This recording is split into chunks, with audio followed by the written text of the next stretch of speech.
Du coup, on va revenir sur un des premiers sujets qui va être important pour le contrat de la ville, qui était celui de la santé. Donc si vous avez des questions ou des interpellations à faire aux candidats et candidates à ce propos-là, que ce soit l'accessibilité, égalité, voilà, je vous passe la parole. Oui, bonjour. Je me présente aussi. Claude Thibault. Voilà, je suis écologiste et conseillère municipale déléguée au parc et nature en ville. Moi, sur le plan de la santé, il y a quand même plusieurs choses qui me font beaucoup de peine. C'est la dégradation progressive de la sécurité sociale, les remboursements vraiment au compte-gouttes, les remboursements non remboursés, les visites, y compris de spécialistes remboursés comme ça, les paires de lunettes, les appareils dentaires, les appareils auditifs, si les gens qui ne peuvent pas avoir de mutuelle et ne peuvent pas se soigner. Voilà. Et voilà, sur la sécurité sociale, sur les dépassements d'honoraires. Je ne vois pas pourquoi les dépassements d'honoraires devraient continuer, puisque les médecins ils devraient être tous sur un pied d'égalité. Le manque de médecins, le manque de dentistes, le manque d'ophtalmo. Quand on veut prendre un rendez-vous maintenant, il faut des fois, même pour prendre un médecin généraliste, moi je n'ai plus de médecin. Mon médecin vient de faire un burn-out, parce que comme ils sont pas nombreux, ils sont surchargés. Il vient de faire un burn-out et je n'en trouve pas. Et puis, autre point, moi je suis plutôt pour le fait de préserver sa santé plutôt que de soigner les maladies. Si on faisait en sorte d'être beaucoup moins malade, si on préservait l'air, l'eau, etc., vous savez que la pollution a tué en 1 an 2 fois plus que le Covid en 2 ans. Mais ça, on n'en parle pas. La pollution est encore bien plus dangereuse que le Covid. Donc si on faisait en sorte que les gens se portent bien, on aurait peut-être aussi moins besoin d'argent pour se soigner. Merci. Est-ce qu'il y a d'autres questions, à ce sujet? Je le rappelle, on va aborder une thématique, on va poser des questions à ce propos et ensuite les candidats et candidates auront 6 minutes pour y répondre chacun. Donc pour aborder cette thématique de la santé, c'est maintenant. Oui. Bonjour, je suis Pascal Boissel, je suis psychiatre en ville. Sur la question de la santé, il y a des annonces récentes qui sont toutes plus catastrophiques les unes que les autres. Dans la région, il va plus y avoir d'accès libre aux urgences du CHU de Bordeaux, ce qui n'était, à ma connaissance, jamais arrivé. Il y a beaucoup de services d'urgence qui sont dans une extrême précarité. Et si l'hôpital est en grande difficulté, là actuellement il y a quand même des effets en chaîne par rapport à ça. C'est-à-dire que il y a beaucoup de démissions, il y a beaucoup de congés maladie. Il y a une situation où les soignants sont souvent assez désespérés, et donc les conditions de soins ne peuvent arriver à la suite. Et ça a commencé avant la crise du Covid, parce que la crise du Covid a été un accélérateur par rapport à ça, mais ça avait commencé avant. Et le scandale récent aussi dans les maisons de retraite a été dénoncé avant la crise du Covid, y compris par les directeurs des EHPAD.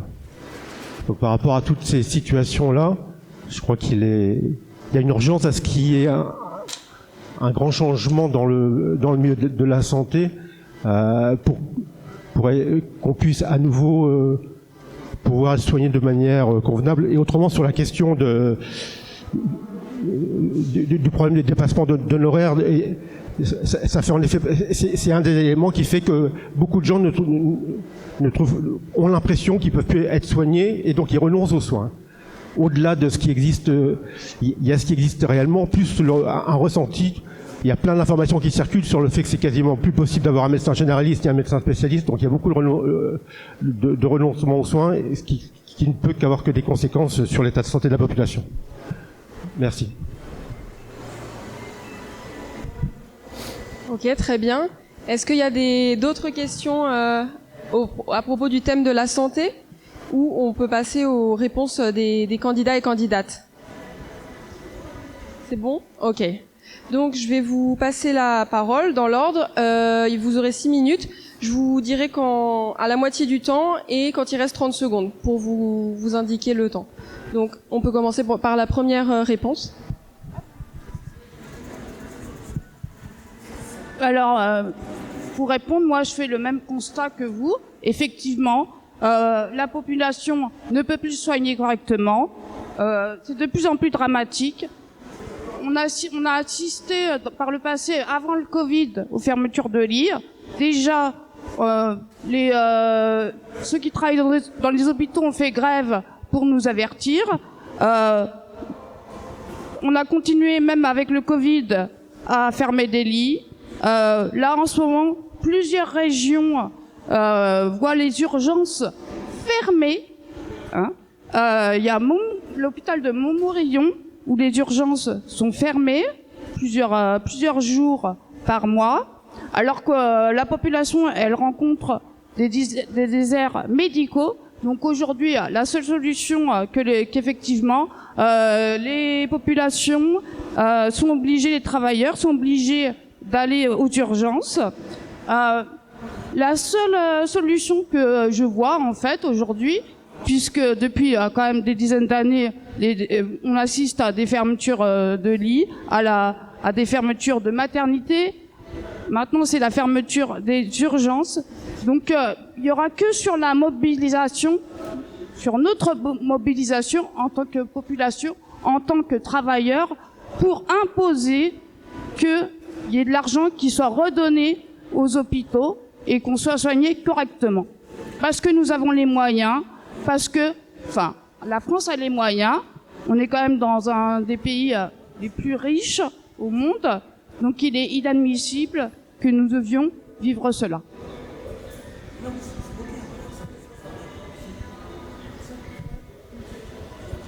Donc très bien, la parole à Sacha Houillet. Bien. Dans ce que vous avez décrit chacun, je vois 3 choses au moins qui nécessitent une réponse. D'abord, la question de l'hôpital, pris en tant qu'entité, hôpital dans lequel il a manqué des lits, il a manqué des investissements et où le salaire des soignants a baissé. Sur les lits et sur les investissements, vous savez que d'abord dans l'investissement qui a été réalisé, il y a eu le Ségur de la Santé pour un investissement assez fort. L'hôpital de Poitiers a touché 20 millions d'euros pour pouvoir rénover une grande partie des bâtiments et des services qui sont concernés, un pôle de cancérologie, les laboratoires, la tour Jean-Bernard qui en a bien besoin, le service des urgences lui-même, un service des urgences qui d'ailleurs a été réorganisé par les personnes qui en sont à la tête, le professeur Mimose notamment, pour qu'on puisse accueillir toutes les personnes et qu'on puisse mieux répartir et qu'on puisse laisser tout le monde avec une réponse quand il y a une demande de santé. Alors comment on fait ? Soit on accueille directement aux urgences, soit on s'organise avec la médecine de ville pour que tous les médecins de ville prennent en charge les patients, soit encore on crée des nouveaux services comme le service des soins non programmés qui est aujourd'hui accessible à la zone de la République pour toutes les urgences bénignes et qui ne nécessitent pas une hospitalisation. Et y compris même à l'hôpital pour que toutes les personnes qui ont une nécessité d'être prises en charge soient tout de suite hospitalisées et elles restent pas sur des brancards comme ce qu'on connaît dans beaucoup d'hôpitaux. Ça, c'est des choses qui ont été organisées à Poitiers, testées à Poitiers et qui sont expérimentées pour être déployées au niveau national. Sur le Ségur, il y a eu cette augmentation de 183 € pour tous les soignants, qui au départ était pour les soignants à l'hôpital. Moi, je me suis battu pour que cette augmentation, elle touche toutes les personnes qui sont dans la santé, c'est-à-dire à la fois les personnes qui sont dans des établissements rattachés, au centre Laborie, dans les ESAT, ceux qui font travailler les personnes handicapées, dans toutes les personnes qui s'occupent des personnes handicapées dans les foyers d'accueil médicalisés, etc., jusque dans les centres communaux d'action sociale, voire au niveau des départements. Une deuxième chose concerne les médecins de ville et les infirmiers. Il y a une carence qui est importante parce que le numerus clausus, le fait qu'on formait pas assez de médecins, et on formait en 2017 moins de médecins qu'on en formait en 1960, faisait qu'on organisait cette carence.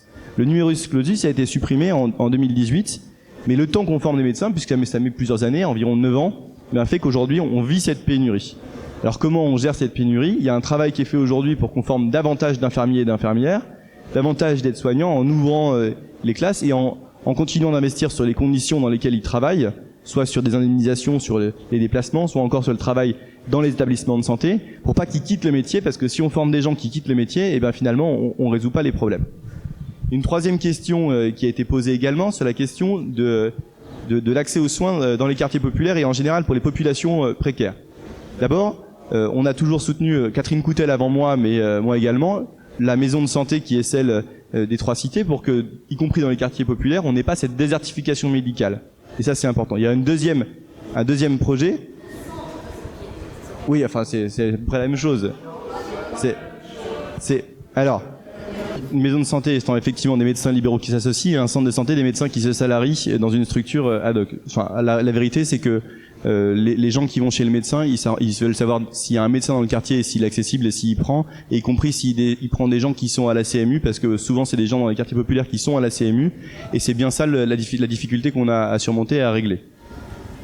Sur ces questions-là, observez aussi que nous avons créé le 100% remboursement pour les prothèses auditives, pour les lunettes et pour les appareils dentaires, et que cette mesure, elle est aujourd'hui en œuvre, et donc toutes les personnes qui ont besoin de ces appareillages peuvent aujourd'hui avoir une gamme qui leur est 100% remboursée, tout comme a été étendue la couverture maladie pour que au-delà même de ce qu'était la complémentaire mutuelle, qui soit complémentaire mutuelle universelle, il y ait pour toute une partie de la population qui a peu de revenus mais qui n'entre pas dans des critères sociaux qui sont la couverture universelle, la couverture santé à 1 euro par jour, et de sorte que on ait aujourd'hui une extension de la couverture santé pour qu'on prenne en charge les frais de santé. Donc tout est fait à l'hôpital, dans la médecine de ville ou dans la prévention. Encore faut-il dans la prévention qu'on accepte aussi les outils de prévention comme les vaccins, et bien que on ait une protection optimale de la population, et même s'il reste encore beaucoup de choses à faire pour que ça s'arrange et qu'on continue d'offrir un service maximal à la population vis-à-vis de la santé. Merci beaucoup. Vous me tenez au courant du temps ? Très bien. Alors,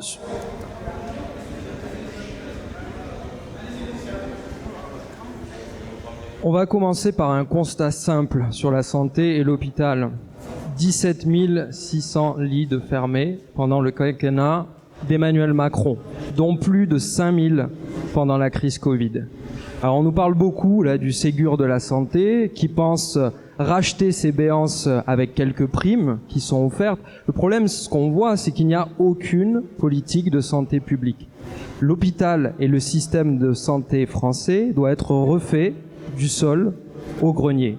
Et déjà, en fait, ce système, effectivement, je rebondis sur l'égalité de l'accès aux soins. Nous, dans nos différentes rencontres qu'on fait, précisément dans les milieux ruraux, au-delà du fait que beaucoup de communes rurales n'ont même plus de médecins, les gens nous disent qu'ils n'ont plus les moyens de se soigner. Ce système de santé, aujourd'hui, qui est censé être accessible à tous, crée des inégalités qui sont flagrantes.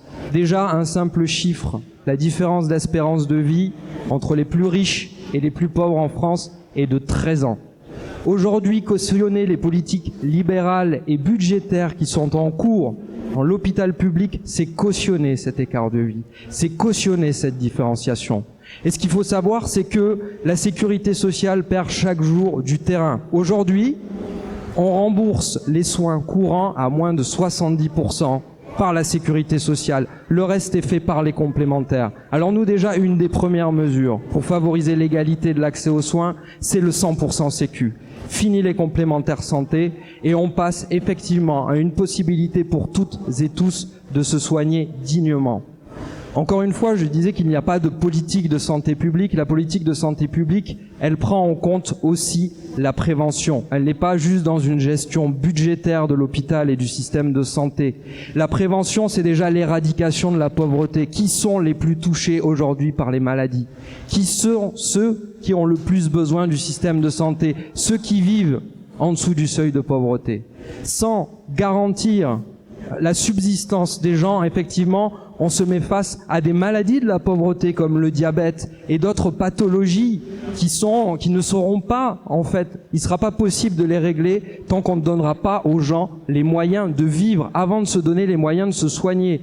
On ne peut pas simplement penser en termes de santé la réforme de l'hôpital. Il faut mettre en place des réformes sociales claires pour justement prévenir ces pathologies qui touchent aujourd'hui les plus précaires. Alors au-delà du 100% sécu, nous on a beaucoup de propositions, comme notamment renforcer les personnels dans les hôpitaux. On compte sur les 5 ans mettre 160 000 soignants et médecins de plus, parce qu'encore une fois c'est un choix d'avoir fermé des lits d'hôpitaux précisément pendant la crise Covid. L'argent il va falloir le trouver, mais l'argent il y en a. Et on veut aussi recruter 300 000 personnes dans le médico-social et dans les EHPAD. Alors souvent on nous demande comment vous chiffrez ça, je vais pas avoir le temps de vous faire le détail du chiffrage, mais sachez que ce chiffrage total, il a été validé même par des instituts de droite comme l'Institut Montaigne, et personne n'a remis en cause pendant la campagne présidentielle le sérieux de ce chiffrage. Mais aujourd'hui, prenons en main